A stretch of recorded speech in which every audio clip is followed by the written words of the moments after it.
दोस्तों, मेरा नाम अश्विनी कुमार है और मैं पिछले 10 वर्षों से भारत की इंश्योरेंस इंडस्ट्री से जुड़ा हुआ हूँ। मैं एक सरकारी इंश्योरेंस कंपनी में कार्यरत हूँ। एज एन एडमिनिस्ट्रेटिव ऑफिसर मैंने ज्वाइन किया था। अब मैं यहाँ पर सहायक प्रबंधक के पद पर नियुक्त हूँ और पिछले 10 सालों से इस कंपनी के साथ काम कर रहा हूँ। मैंने कुछ बातें ऑब्ज़र्व की हैं पिछले कुछ समय से, जो कि मैं आप लोगों के साथ आज शेयर करना ज़रूरी समझता हूँ, इसलिए मैंने ये वीडियो बनाने की कोशिश की है। कुछ अभी देखने में ये आया कि जैसा कि आप सब जानते ही हैं कि इस समय कोरोना वायरस महामारी फैली हुई है और सरकार अपने सारे जतन कर रही है कि किसी तरीके से इस महामारी पर कंट्रोल पाया जा सके। मगर कुछ हर इंडस्ट्री में कुछ लोग ऐसे होते हैं, इसी तरीके से यहाँ पर भी है कि वो इंश्योरेंस इंडस्ट्री में भी कई भ्रांतियाँ और डर फैला रहे हैं कुछ लोग ऐसा, और इस वजह से वो आपके डर की वजह से और इस महामारी की वजह से इसका फ़ायदा उठा करके आपको नई नई पॉलिसीज़ बेचना चाहते हैं, या फिर जो एग्जिस्टिंग पॉलिसीज़ हैं उसके बारे में कुछ गलत तरीके से आपको इन्फॉर्मेशन दे रहे हैं कि किस तरीके से आपको क्लेम मिल जाएगा, या फिर कोई एक नई पॉलिसी ले लीजिए उसके तहत आप कोरोना वायरस के अंदर कवर हो जाएंगे और आपको पैसे मिल जाएंगे। तो उस टॉपिक्स को मैं थोड़ा क्लैरिफाई कर देना चाहता हूँ, जिस उद्देश्य से मैंने ये वीडियो बनाया है। तो दोस्तों, सबसे पहले तो मैं आपको ये बताना चाहूँगा कि इस समय बाज़ार में कुछ एक बाढ़ सी आई हुई है। इंश्योरेंस कंपनीज़ हैं, कई सारी इंश्योरेंस कंपनीज़ हैं जो कि अपने नए नए प्रोडक्ट्स लॉन्च कर रही हैं कोरोना वायरस को लेकर के। वो हेल्थ मेडिक्लेम की पॉलिसीज़ इशू कर रही हैं, और मैं ये नहीं कहता कि ये पॉलिसीज़ गलत हैं या ख़राब हैं, ख़राब कहीं से नहीं है। मगर जो एक बात बहुत जानने योग्य है वो ये है कि अगर आपके पास पहले से ही हेल्थ इंश्योरेंस है, किसी भी कंपनी से हो, चाहे वो पब्लिक से हो, प्राइवेट से हो, किसी भी कंपनी से, अगर आपके पास हेल्थ इंश्योरेंस है और उस हेल्थ इंश्योरेंस पॉलिसी में हॉस्पिटलाइजेशन कवर है, जो कि ऑब्वियसली हर 99 पॉलिसीज़ में हॉस्पिटलाइजेशन कवर होता ही है, मैंडेटरी है, लोग इसीलिए लेते ही हैं। अगर वो हॉस्पिटलाइजेशन कवरेज आपके पास है उस पॉलिसी में, तो आपको किसी भी नई पॉलिसी को लेने की ज़रूरत नहीं है।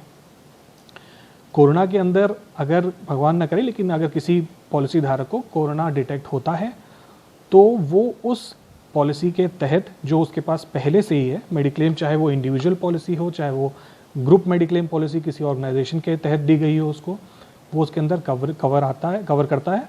और वो जब उसका इलाज होगा, तो जैसा कि आप सब जानते हैं कि कोरोना का जो इलाज है वो सरकारी लैब्स में टेस्ट होता है, सरकारी अस्पताल और सरकारी डॉक्टर इसका इलाज कर रहे हैं, जहाँ की फ़ीस बहुत कम होती है। सरकार की निगरानी में सारा प्रोसेस चल रहा है और इसका जो भी खर्चा आएगा या जो भी संभावित खर्चा होगा वो आपकी जो एग्जिस्टिंग पॉलिसीज़ है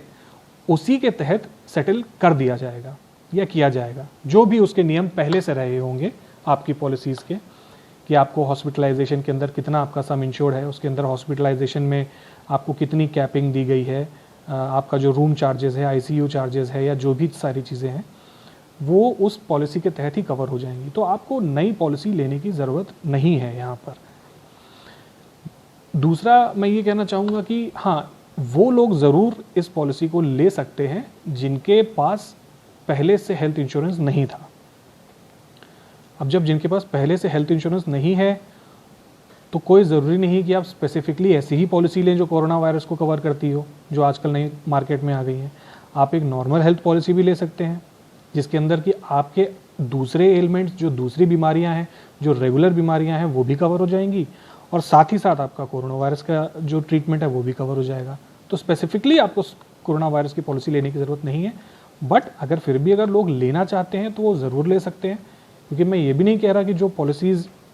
बाज़ार में अब आई हैं, नई पॉलिसीज़ कोरोना को लेकर के, वो सब ख़राब पॉलिसीज़ हैं। ख़राब पॉलिसीज़ नहीं है, मगर आपके पास अगर पहले से ही है तो उनकी ज़रूरत नहीं है। और इस रिगार्डिंग मैं यही कहना चाहूँगा कि आप जो आपका पहले से ही है आप उसी के साथ रहिए, और अगर नहीं है तो आप कोई नॉर्मल जो हेल्थ पॉलिसीज़ है वो ले सकते हैं। और अगर आपके पास नहीं, आप कोरोना स्पेसिफिक पॉलिसीज़ लेना चाहते हैं तो आप वो भी ले सकते हैं अगर आपके पास पहले से नहीं है तो। दूसरा मैं एक बताना चाहूँगा कि अगर आप लेना ही चाहते हैं पॉलिसीज़, तो स्टैंडर्ड हेल्थ इंश्योरेंस पॉलिसी जो है, ये हमारे देश में 29 कंपनियों को अलाउ किया गया है। स्टैंडर्ड हेल्थ इंश्योरेंस पॉलिसी जो है वो देने के लिए स्टैंडर्ड पॉलिसी है, ये हर 29 कंपनीज़ के पास है, अलाउड है, जो कि आप उनसे ले सकते हैं। और ये काफ़ी अच्छी है, जिसमें हॉस्पिटलाइजेशन कवर होता है। कोरोना के साथ ही ये अलग बीमारी को भी कवर करेंगी और इसमें भी आपका काफ़ी किफ़ायती पॉलिसीज़ हैं और परेशान होने की ज़रूरत नहीं है, आप इन पॉलिसीज़ के साथ भी जा सकते हैं।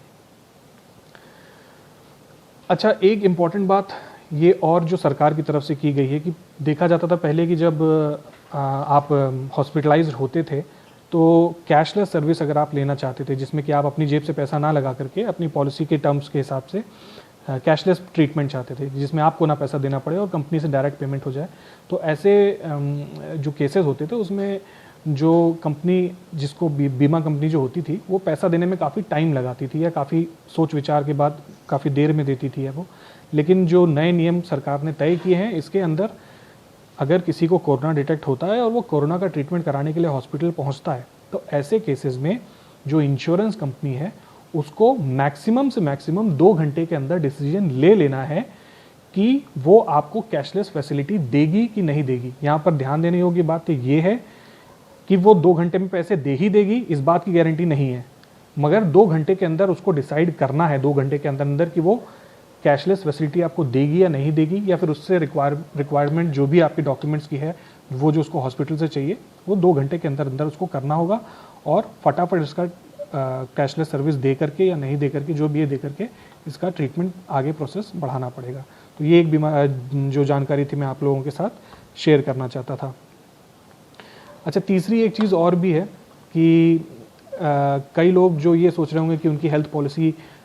ख़त्म होने को आई है और उसका जल्दी से जल्दी रिन्यूअल करा लिया जाए, अगर ख़त्म हो गई तो फिर पॉलिसी लैप्स हो जाएगी और उसके दोबारा पॉलिसी करानी पड़ेगी, नई पॉलिसी लेनी पड़ेगी जिसमें कि उसके बेनिफिट ख़त्म हो जाएंगे। तो IRDA ने जो है नियम थोड़े से ढीले कर दिए हैं और आपको 30 दिन का समय एक्सटेंड कर दिया गया है। इसको रिन्यू अगर आप 30 दिन बाद भी कराएंगे, 30 दिन का गैप अगर आपकी पॉलिसी ख़त्म हो जाती है, उसके 30 दिन के अंदर अंदर आप इसका रिन्यूअल करा सकते हैं। इसमें आपको कोई भी नुकसान नहीं होगा, इसमें ब्रेक इन इंश्योरेंस इसको नहीं माना जाएगा। एक जो बहुत इंपॉर्टेंट बात है, अदर देन हेल्थ इंश्योरेंस के अलावा जो दूसरी लॉस ऑफ प्रॉफिट पॉलिसीज़ होती हैं या बिजनेस इंटरप्शन पॉलिसीज़ होती हैं, उसमें भी कुछ भ्रांतियां फैलाई जा रही हैं कि कोविड की वजह से अगर आपके बिजनेस को कुछ नुकसान हुआ तो उसमें पेमेंट मिल जाएगा, कंपनीज पैसा दे देंगी। तो ऐसा नहीं है। जो मटेरियल डैमेज का नुकसान होता है, जो प्रीवियसली जो टर्म्स एंड कंडीशन पॉलिसी की है उसके तहत अगर नुकसान हुआ है, बिजनेस इंटरप्शन हुआ है, तो ही पैसा मिलेगा। कोरोना वायरस अगर आ गया, उसकी वजह से बिजनेस बंद हो गया तो सिर्फ कोरोना वायरस आ गया इसकी वजह से पैसा मिल जाएगा, ऐसा नहीं है। पॉलिसी को पूरी तरीके से लुक किया जाएगा, उसके बाद ही जो कमेटी आपकी कंपनी की डिसाइड करेगी उसके बेसिस पे पेमेंट होगा। कोरोना वायरस की वजह से क्लेम मिल जाएगा, कुछ ऐसी कोई ज़रूरी चीज़ नहीं है।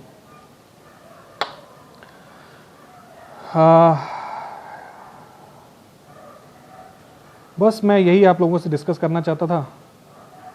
और मुझे लगा कि यही कुछ ज़रूरी बातें हैं जो मैं आप लोगों से डिसाइड कर लूँ। इसके अलावा आप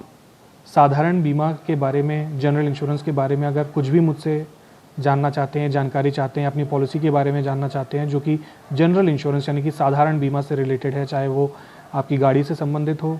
फायर पॉलिसी हो, मरीन पॉलिसी हो या फिर हेल्थ क्लेम पॉलिसीज़ हो, इसके बारे में अगर आप कुछ भी जानना चाहते हैं तो आप मुझे कमेंट कर सकते हैं, मेरे चैनल को सब्सक्राइब कर सकते हैं। मेरे चैनल का नाम BIMASuraksha.com है